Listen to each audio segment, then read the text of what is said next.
Welcome back. Most people who love airplanes and aircrafts know they were invented hundreds of years ago.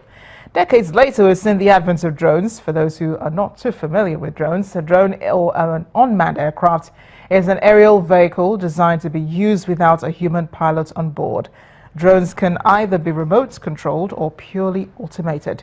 However, our focus is on what happened last weekend when the federal government banned the arbitrary launch of drones into the Nigeria airspace without official permission, saying it would aptly request sanctions on perpetrators.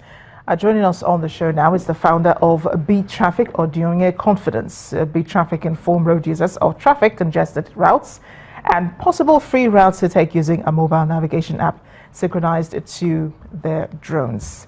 Ojonye, thank you for joining us on Network Africa. It's a pleasure. Thank you very much for having me. Great to see you.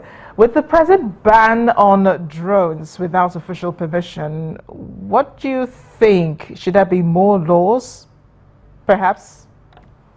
Well, my own humble opinion is it's actually the right step, a step in the right direction, actually. And yes, there should be more laws, because if the government does not regulate this, then you could see people that have bad intentions for this nation using this equipment to do harm or to cause harm to us. And I believe that more laws should come from the NCAA regarding the type of drones that should fly on our airspace, the areas that they should fly, and what the capabilities of these drones, so that we don't have drones that are fitted with automatic rifles, and you get a drone coming to the market and just shooting sporadically at people. So yeah, there should be more laws to guide this. I think it's important what you're saying, that government should specify what sort of drones should not be in the air, because drones like yours actually do not pose any threat to human airspace, but you're allowed, you're licensed. So does that ban affect you, do you think? Well, according to the NCAA, the ban affects both government organizations, individuals, and corporate bodies. Our drones are majorly aerial drones that have capabilities of shooting aerial photos and videos. But yet, people could still be more creative. I think late last 2 years, we heard of the Islamic militant sect fusing in generators to most of their assault rifles to make it automated, so they don't have to pull in the trigger, it just keeps on shooting. So someone could do something crazy like maybe strapping a bomb to a drone and flying it to a marketplace and allow it to detonate itself. So yes, we have the government have to actually know who owns a drone and what is this drone meant for. So if, for example, any cases of either be it a terrorist attack goes on, you could specify who owns the drone and the right person to actually put to book.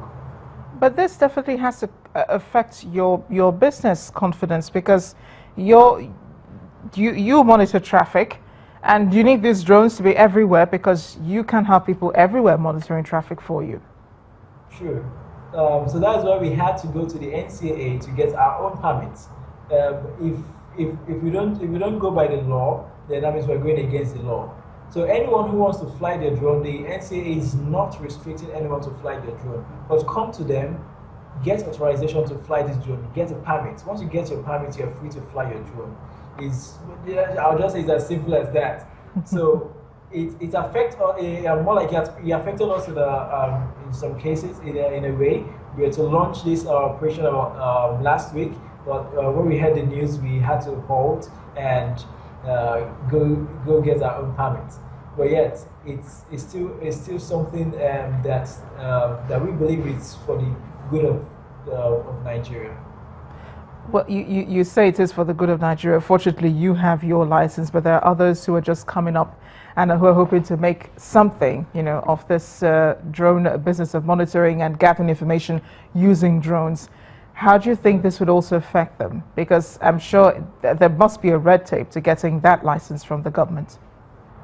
Yeah, well, I think I would plea to the Nigeria Civil Aviation Authority to actually give out permits to those corporate bodies or individuals who have actually met most of the requirements, and because most music videos, most home videos, and virtually most so many videos right now demand that they use drones to capture most footages. So I believe the NCAA should actually open up and should give out more permits to people, and which I believe they are doing, but they have to do this in a more greater scale. So I don't think there are so many more restrictions to people. They just want to know what you want to use the drone for, where you're flying it, how long you're flying it, the height at which you're flying your drone, and the areas that you should avoid and the areas that you should fly. So that's just basically what this permit is more about. Confidence. Let's talk about how your business is actually helping people, especially for a place like Lagos where, you know, traffic just runs rogue several times. I mean, you could be in traffic for 3-4 hours. How are you helping ordinary Nigerians like us, you know, navigate our way through this concrete jungle? Okay. We at Big Traffic, our major goal is simple: try to reduce the commute time of road users. So what we're trying to do is we navigate you from your location to wherever you want to go, and we actually synchronize the videos coming out from our drones to our users on the mobile app, and we're actually working with some other local TV stations to actually relay these videos. So yes, we're going to continually help Lagosians and Nigerians at large. We started this last year, and we actually go from point A to point B, and we hope that by early June we'll launch our drone services in Lagos first before we expand to Port Harcourt and Abuja.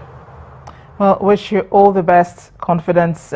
We hope your business takes off fully, and we're grateful you have that license and for, you know, the work you're doing for Lagosians, helping us to navigate through the madness of traffic in the city.